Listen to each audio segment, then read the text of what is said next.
నమస్కారం అమ్మా. నమస్తే అమ్మా. అమ్మ, అన్నం పరబ్రహ్మ స్వరూపం అంటారు కదమ్మా. అవునమ్మా.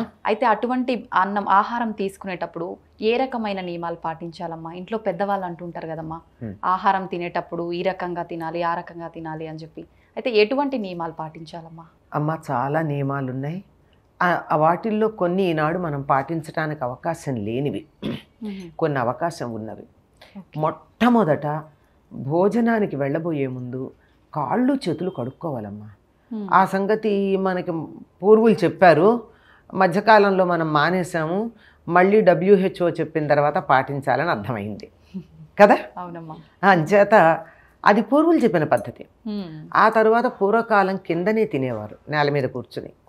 అలా కూర్చున్నప్పుడు నేల మీద నేరుగా కూర్చోకుండా ఏదన్నా ఒకటి వేసుకోవాలి, పీట కానీ చాప కానీ ఒక దుప్పటి కానీ ఏదన్నా వేసుకుని కూర్చోవాలని చెప్పారు.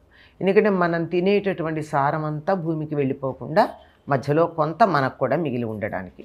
ఓకే, అది. ఆ తర్వాత కింద కూర్చుని తినేటట్టయితే బాసిం పీట వేసుకోవాలి, అర్ధ బాసిం పీట అన్నా వేసుకోవాలి, కానీ మడికాళ్ళతో కూర్చోకూడదు అంటారు. మరికాళ్ళు అంటే ఇట్లా కాళ్ళు రెండు ఇలా పక్కకు పెట్టి కూర్చోవడం. ఇప్పుడు ఈ కాళ్ళు ఇలా ఉన్నాయి, ఇట్లా వేసుకోవాలి లేదా ఇట్లా వేయాలి. అంతేకాని రెండూ కలిపి ఇట్లా వేస్తారు చూడండి, ఒక సైడ్. అలా రెండు కాళ్ళు అలా కనుక పెట్టినట్టయితే ఈ జీర్ణకోశం మడత పడుతుంది, తర్వాత ప్రాబ్లమ్స్ వస్తాయి, తినే ఆహారం నేరుగా వెళ్లకుండా. ఇట్లాంటి నియమాలు చెప్పారు. ఇవి పాతకాలంవి. మళ్ళీ అది కూడా చెప్పాలిగా, ఇప్పటికి మనమంతా బల్ల మీద తింటున్నాం. ఆ బల్ల మీద తినేటటువంటి కారణంగానే మనకి మోకాళ్ళు నొప్పులు వస్తున్నాయి. మోకాళ్ళ నొప్పులతో పాటు తిన్న ఆహారం అరగకపోవడం, ఎసిడిటీ రావడం లాంటివన్నీ, కాన్స్టిపేషన్ రావడం లాంటివన్నీ కూడా బల్ల మీద కూర్చుని తినడం వల్ల వస్తున్నాయని పరిశోధకులు చెప్తున్నటువంటి మాట. అందువల్ల ఇప్పటికి కూడా చాలామంది పర్వాలేదు మాకు మోకాళ్ళు వంగుతాయనుకున్న వాళ్ళందరూ కింద కూర్చుని తినడానికి ఇష్టపడతారు. బయట వాళ్ళు వస్తే భోజనాల బల్ల మీద పెట్టినా వాళ్ళు తినేటప్పుడు. ఎందుకంటే ముద్దకి ఇలా వంగుతాము, వంగిలా లేచేటప్పటికల్లా ఈ వంగిలా తీసుకున్నప్పుడు ఈ లోపలికి వెళ్ళిందంతా నేరుగా కిందకి వెళ్ళిపోతుంది, దారిలో ఎక్కడ నిలబడదు. కడుపు ఎంత నిండిందో తెలుస్తుంది, లేకపోతే ఎంత నిండిందో తెలియదు. పిల్లలకి పెడుతూనే ఉంటాను, నిండిందో లేదో తెలియదు వాళ్ళకి. అవునమ్మా. మనం ఒక్కోసారి ఇంకా తింటూ ఉంటే ఆపమని పెద్దవాళ్ళు చెప్పాల్సి వస్తుంది, ఒక్కోసారి ముందరే ఆపేస్తూ ఉంటే ఇంకొంచెం తినమని చెప్పాల్సి వస్తూ ఉంటుంది. ఇటువంటి సమస్య లేకుండా ఉంటుంది. ఇది మామూలుగా కూర్చునే విషయం అయితే, ఇంకా ఇది భౌతికమైనటువంటి కూర్చోడానికి సంబంధించింది. మనుషులు పాటించాల్సిన కొన్ని ఉన్నాయి. ఏమిటి అంటే, భోజనం దగ్గర కూర్చోగానే వీలైనంత వరకు ఇంటిల్లిపాది కలిసి కూర్చోవడం పద్ధతి. కనీసం అప్పుడైనా కలిసి కూర్చున్నట్టయితే అనేక రకాలైనటువంటి సమస్యలు తెగిపోతాయి. అందులో మొట్టమొదటిది, అందరూ కూర్చున్నప్పుడు పూర్తిగా అన్ని రకాలు వడ్డన అయిన తర్వాత అందరూ కలిసి ఒక్కసారి మొదలు పెట్టాలి. ఎవరికి వాళ్ళు వడ్డించినట్టు తింటూ ఉంటే అది పద్ధతి కాదు. దాన్ని మన వాళ్ళు సభ్యత కాదు అనేవారు. సభ్యత అంటే సభలో కలిసి ఉండడం, అలా సభ్యత కాదు. కనుక అన్ని వడ్డన పూర్తయిన తర్వాత మొదలు పెట్టమని అన్నాక తినాలి. ఇప్పటికీ మీరు గనక గమనించినట్టయితే క్రైస్తవులు ప్రతిరోజు భోజనానికి ముందు బల్ల దగ్గర కూర్చుని మాకు డైలీ బ్రెడ్ ఇచ్చినందుకు మేము థ్యాంక్స్ చెప్తున్నామని చెప్పి మరీ భోజనం మొదలు పెడతారు. మనకు కూడా ఉండేది పూర్వం అట్లా. అన్నాన్ని ప్రార్థించుకుని నమస్కారం చేసుకుని భగవంతుడికి ఆహారం ఇచ్చినందుకు ధన్యవాదాలు చెప్పుకుంటూ తినడం అన్నది. ఇప్పుడు మనకది లేదు. కనుక అది పాటించాల్సిన అవసరం వేరే విషయాలు కాదు. ఇటువంటివి మన దగ్గర ఉండేవి మనం మర్చిపోయాం, వారు మర్చిపోకుండా ఆచరిస్తున్నారు. వాళ్ళని చూసి మళ్ళీ కనీసం ఇతర విషయాల్లో అనుసరించడం మాట ఎట్లా ఉన్నా ఇటువంటి వాటిని అనుసరించాలి. కనుక తప్పనిసరిగా ఇది భగవద్దత్తమైనటువంటి ఆహారం అని, అన్నం పరబ్రహ్మ స్వరూపం అని భావించుకుని దానికి నమస్కారం చేసుకుని తినాలి. ఎప్పుడైతే గౌరవంగా తింటామో అప్పుడు మనకి వంట పడుతుంది. అంటే కండబట్టడమే కాదండి, మనసుకు కూడా శక్తి వస్తుంది. మనం తినే దాంట్లో 6వ వంతు ఆహారం మనసుగా మారుతుంది. అందుకని ఆ అన్నం తినేటప్పుడు శ్రద్ధగా గనక తిన్నట్టయితే, దాని మీద దృష్టి పెట్టి తిన్నట్టయితే, రుచిని ఆస్వాదిస్తూ తిన్నట్టయితే మనసుకు బలం వస్తుంది. అది కాకుండా పిల్లలకు నోట్లో కుక్కుతూ ఉంటారు, కార్టూన్లు చూపిస్తూ, వాడు లావెక్కుతాడు కానీ బుర్ర పెరగదు వాడికి. ఆ బుర్రకి తెలివి కావాలంటే తినే అన్నం మీద దృష్టి పెట్టి తినమనండి. దాని మీద దృష్టి పెట్టి తినాలి, శ్రద్ధగా తినాలి. తరువాత ఒక్కొక్క ప్రాంతానికి ఒక్కొక్క పద్ధతి ఉంది భోజనానికి, క్రమం.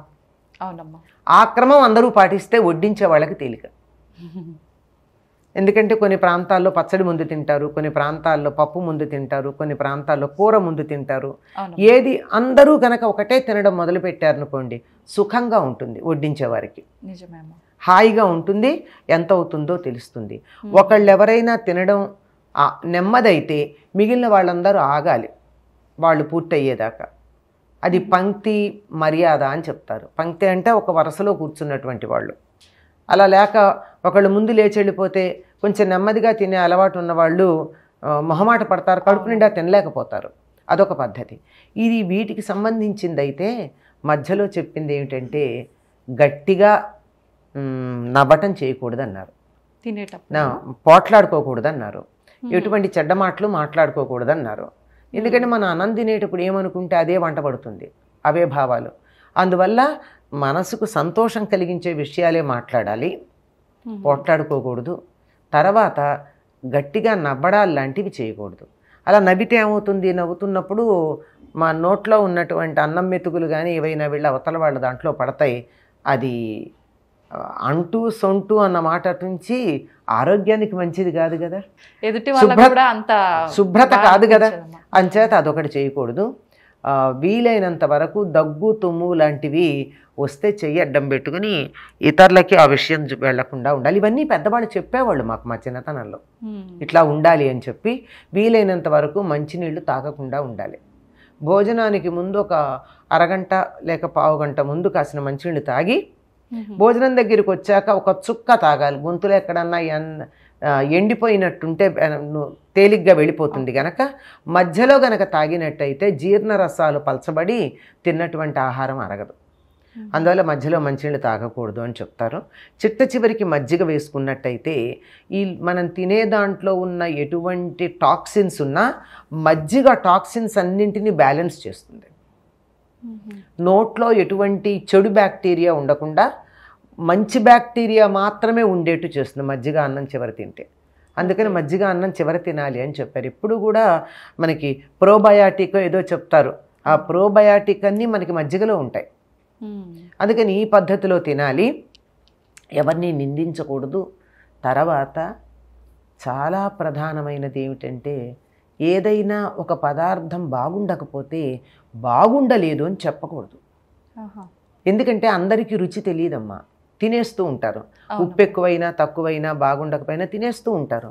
ఎప్పుడైతే నేను ఇందులో ఉప్పు తక్కువైంది అన్నాను అనుకో, వాళ్ళందరికీ అప్పుడు ఉప్పు తక్కువైందని గుర్తొస్తుంది.